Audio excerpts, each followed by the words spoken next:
Амансыздарбы, ардактуу радио угармандар. Кутмандуу күнүңүздөр менен.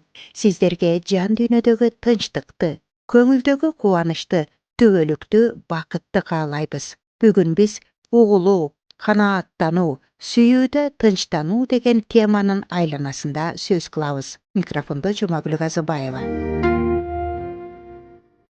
Биз бүгүнкү уктуруубузда эң көп окурмандардын кызыгуусуна жана жакшы бааларына татыктуу болуп, көптөгөн адамдардын жашоосун жакшы жакка өзгөртүүгө себепкер болгон окурмандарга, замандаштарга шыктануу, кызыгуу жана илгери үмүт тартуулаган автор Лиза Пивердин китебинен үзүндүлөрдү колдонобуз. Бирок Кудай укту, менин жалынган үнүмө кулак салды деп жазылып турат Дөөт пайгамбардын Забурунда 65-бөлүм 19-аятта. Көптөгөн кичинекей балдардын ата-энелери кээде биздин кымбаттуу периштелерибиз, балдарыбыз мушташышат, урушушат жана өзүлөрүнүн каалаганына жетиш үчүн чырдашат. Туурабы? Эгер чынчыл боло турган болсо, кээде өзүбүз деле ушинтебиз. 2 жашар чыр менен талашуу туу чокусуна жеткенде наристеге каалаганын берип, бул күрөштө анын утуп алышына мүмкүнчүлүк берип коюуга туура келет кээде. Ушинтүү менен чоң киши эмки күрөштө жеңүүгө үмүттөнөт, бирок ал жеңиштин баасы бир топ жогору болоорун ойлобойт. Чыр салуу менен биз болгону жаман кыялды бекемдеп коебуз. Натыйжада баары өзүбүзгө каршы бурулат. Акыр аягында баланын өзүнө туура эмес мамиле кылган болобуз. Кудай эң бир акылман ата-энеден артык акылман. Ал биздин көз жашыбыз жана талаптарыбыз бир топ баалуу нерсеге, биздин мүнөзүбүзгө коркунуч келтирээрин эң жакшы билет. Мен өзүм да каалаганыма жетиш үчүн чырдаган кездерим болгондугун мойнума алам. Мен кыңшылап, арызданчумун.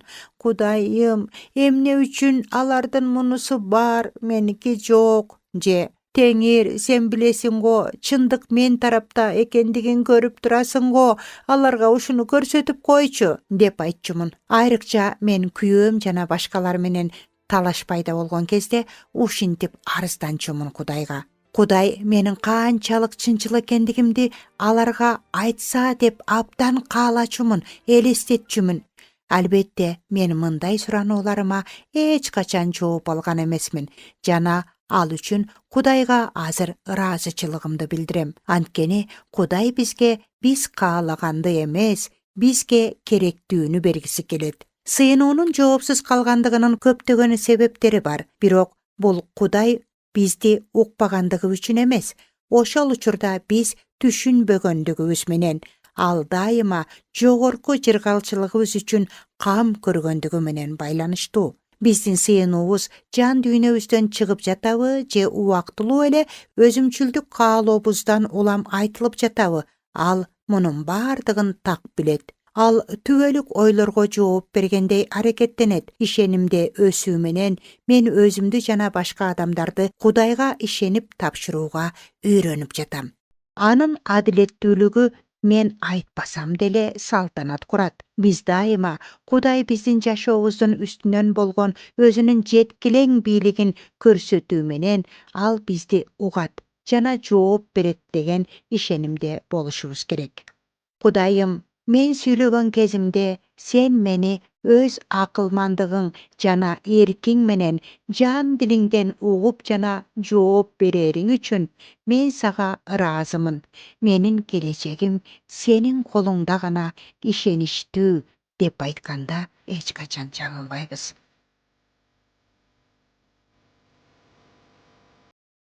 Канааттануу жөнүндө. Төшөгүмдө жатып сени эстегенде, түн ичинде сен жөнүндө ойлогондо, менин жаным майга жана зайтун майына тойгонсуп, оозум сени кубанычтуу үн менен даңктайт. Анткени сен менин жардам берүүчүмсүң. Мен сенин канатыңдын далдаасында шаттанам. Жаным сага байланды. Сенин оң колуң мени колдоп турат, деп жазылып турат Дөөттүн Забурунда 62-бөлүм 6-аяттан 9-аятка чейин.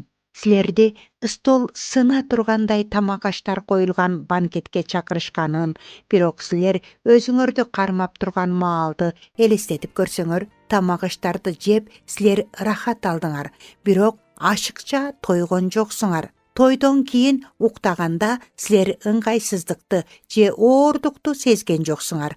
Бир гана токчулукту жана эс алууну берген канааттанууну сездиңер. Ушундай канааттанууну бир гана дене эмес, бирок жан дүйнө дагы башынан өткөрөт. Биз да дөөт сыяктуу төшөктө жатып алып Кудайдын адилеттүүлүгүн же болбосо өзүбүздүн кыйынчылыктарыбызды жана ийгиликсиздиктерибизди эстесек болот. Биз Кудайдын кереметтери жөнүндө ойлоп, өз акылыбызды тынчтандырышыбыз керек. Өз балапандарын баардык кыйынчылыктардан канаты менен коргоп жаткан кубаттуу кушту элестетип көрсөңөр.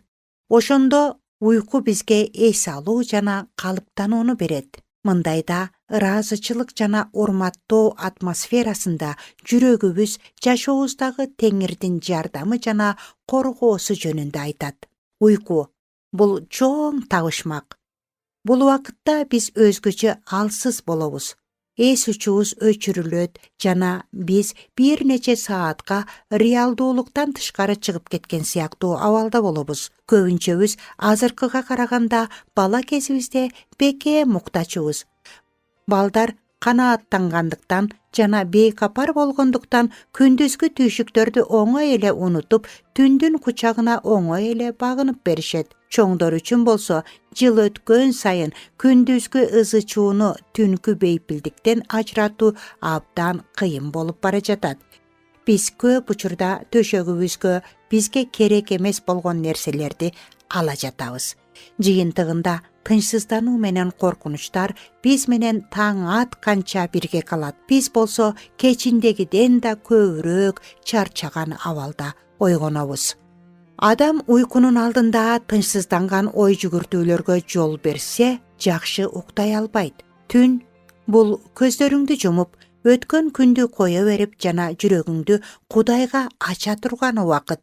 Забыр 126 бөлүм 2-аятта мындай дейт: өзү сүйгөн адамга уйку берет. Көңүл бурсаңар, бул жакта уйку күнүн туура өткөргөн кемчиликсиз адамдарга берилет деп турган жок. Ал уйкуну сүйүктүү адамдарына берет деп жазылып турат.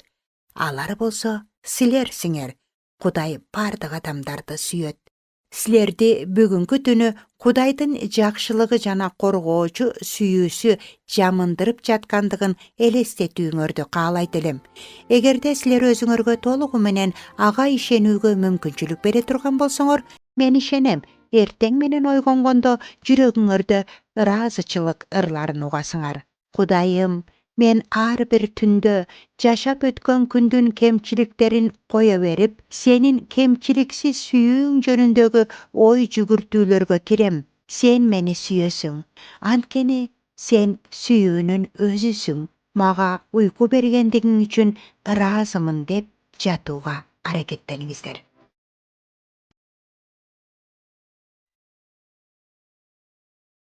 Адам сүйүү менен тынчтануу керек.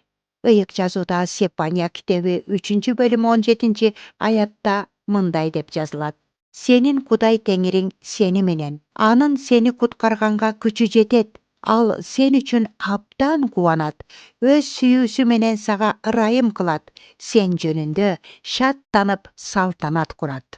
Көптөгөн адамдар дүйнө жүзүндө сексуалдык шумдуктарды башынан өткөрүшөт. Башкалары болсо сексуалдык шумдук мамилелерде жашап жатышат. Дагы кимдир бирөөлөр каражаттагы шумдуктарды баштан өткөрүшүүдө.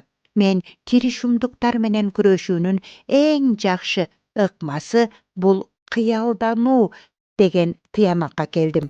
Менин балдарым түн ортосунда ойгонуп кетип, коркуп жана дүрбөлөңгө түшүп, кыйналып турушканда, мен аларды сооротуш үчүн көкүрөгүмө кыз жумун. Кээде мен аларды терметип, же кээде алардын жандарына кошо жатчумун. Эгерде атасы алыс жакта болуп, убакыт кеч болгон учур болсо, анда мен аларды жөн гана өз төшөгүмө алып жатчумун. Эмнеге? Анткени алар мен алардын жанында экенимди сезишсе дечүмүн. Менин кучагымда жатып алып, балдарым мага өзлөрүнүн коркунучтары тууралуу айтып беришчү. Мен болсо алардын чачтарынан сылачумун. Мен аларга өзүмдүн жана Кудайдын сүйүүсү жөнүндө шыбырап айтчумун жана Кудай ар дайым алардын жанында экендигин жана аларды сактаары тууралуу айтып берчүмүн. Анан алардын дем алуусу бир калыпка түшкүчөктү бешик ырын ырдап берчүмүн. Алар кайрадан уктай баштаганына көзүм жеткенде гана тынчтанчумун. Коркунучка дуушар болгон баласына эненин аярлап жасаган мамилеси Кудайдын жүрөгүнөн чыгат. Бул болгону бизди сооротуш үчүн, анын үнүнүн назик жаңырыгы. Бизди коркунуч каптаганда, ийгиликсиздиктерге дуушар болгондо, ооруганыбызда, үрөйүбүз учканда, Кудай биздин ага жакындашыбызды жана эч качан андан алыстабашыбызды каалайт. Ал бизди өз балдары катары сүйүү үстөмдүк кылган өз кучагына корголоого чакырат. Анан Кудайдын жанындагы тынчтыкта ал биздин жүрөктөргө бейпилдик менен жеңилдиктин кайтып келишин камсыздайт. Мага өз баласын сүйүп, кайра уктасын, эс алсын жана айыксын деп терметип отурган ата эненин образы жакын. Мен силердин эгедериңер бүткүл жүрөгүм менен силер үчүн так ушундай кылууну каалаганына ишенем. Кудай силерди кучагына кыскысы келет. Ал силерден күнөөнүн жана уяттын тактарын жууп салгысы келет. Ал силердин коркунучуңарга чындыктын жарыгы менен жооп берип, анан аны жок кылгысы келет. Ал силерге үмүт демин үйлөп жана келечегиңерди ачкысы келет. Ал ичиңердеги бороон тараганга чейин силерди терметип отургусу келет. Кудай силердин жүрөгүңөрдө кайрадан үмүт отун жандыргысы келет. Кудай алыс жана түшүнүксүз эмес. Ал абдан жакын жана жардам берүүгө дайыма даяр. Ал бизди өзүнүн улуу күчү менен куткарат. Биздин алсыздыктан же коркунучтан улам ыйлаганыбыз аны кычыртантпайт. Энелер өз балдарын соороткондо кубанган сыяктуу, Кудайга да өз балдарын, адамдарды сооротуу абдан чоң кубаныч алып келет. Бирок эгерде энелик сооротуунун кандайдыр бир чеги болгон болсо, анда Кудайдын сооротуусунун жана сүйүүсүнүн эч кандай чеги жок. Кудайдын мүнөзүнүн тереңдиги бизди сооротот. Аны дайыма чакыргыла. Ал жакындайт жана силер өзүңөр эптей албай жаткан ичиңердеги бороонду токтото алат. Жараткан эгедерим, мен сага Сепания китебиндеги 3-бөлүм 17-аят боюнча жакындаймын. Ишеним менен жакындаймын. Сен менин жанымдасың жана өз сүйүүң менен мени ар дайым сооротосуң. Бул тууралуу кыялдануу менин жолумдагы ар кандай шумдуктуу тоскоолдуктардан күчтүүрөөк. Мен өзүмдү сенин кучагыңдагы эс алууга тапшырам.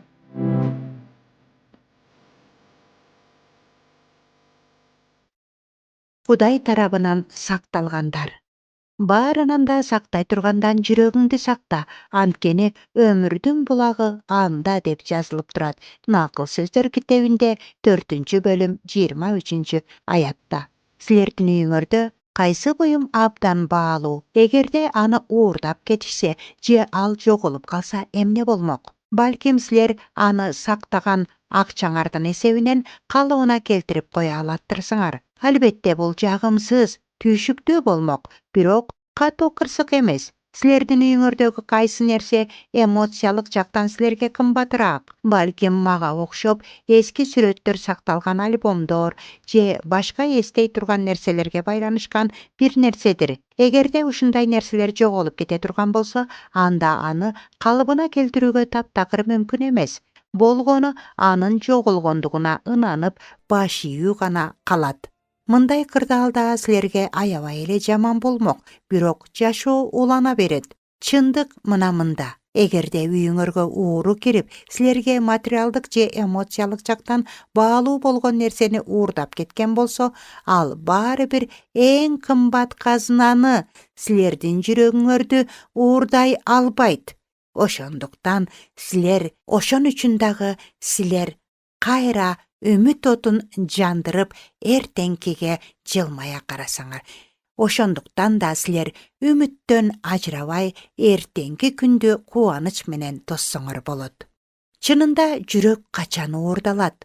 Эгер силер жүрөктү аны кармап турууга жөндөмдүү болгон кимдир бирөөгө же эмнедир бир нерсеге уруксаат берген кезиңерде гана ал жоголот. Мына ошондогу жоготуу чынында эле өтө оор болот. Ошондуктан да Кудай бизге аны бүт жүрөгүбүз менен сүйүшүбүздү айтат. Анткени биздин жүрөгүбүз Кудайда гана коопсуздукта болот.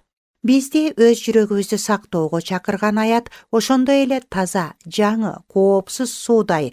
Ал айланасынын баарына өмүр тартуулап турат. Булак чын эле аны курчап тургандардын баарына таасир этет. Өсүп өнүгүүнүн баары суунун булагы бар жерлерде болгондугу бекеринен эмес. Кургак жерлердеги булак болсо, өмүр менен өлүмдүн ортосундагы чек ара сыяктуу. Эгерде булак кирдеп же түпкүрдөгү суулардан бөлүнүп кала турган болсо, анда курчап турган ландшафттын баары өзгөрөт. Акырындык менен баары соолуп жана өлүп калат. Ошондуктан булакка көз салып туруш керек. Аны сакташ керек, караш керек. Булгай турган нерселерди жолотпош керек жана анын түпкүр менен болгон байланыштарын колдоп туруу керек. Биз жүрөгүбүздү калган бүт жашообузга өмүр бере турган суу сыяктуу таза сакташыбыз керек. Биз аны таарынычтан жана ачуу нерселерден сактап, булгабаганга аракеттенишибиз керек. Биз сыйынуу жана даңктоо аркылуу чыныгы булак менен байланышты кармап, аны соолуп калуудан сакташыбыз керек. Биз өз жүрөгүбүздү калп байланып калуулардан сакташыбыз керек. Аны алып кете турган бул дүйнөдөгү нерселерге сатып алууга уруксаат бербешибиз керек. Качан силер өз жүрөгүңөрдөгү Кудай Теңириңди чын жүрөгүң менен, жан дилиң менен, бүт акылың менен сүй деп алпештегениңерде, ал силерди коопсуздукта сактап жана гүлдөп өсүүңөргө мүмкүнчүлүк берет. Эгедерим, сага жүрөктү бүтүн бойдон кантип бериш керектигин жана кантип аны ишенимдүү жерде сакташ керектигин мага көрсөтчү. Мен сенин коргооңдо гана толук коопсуздукта болоорумду билем деп Кудайга кайрылсак болот. Ар дайым ар кандай иштерде канааттанып, ырахаттанып, сүйүүдө тынчтык жана бакыт таап, узак өмүр сүрүңүздөр, кымбаттуу угармандар. Аба толкунунда кайрадан жолугушканга чейин саламатта болуңуздар.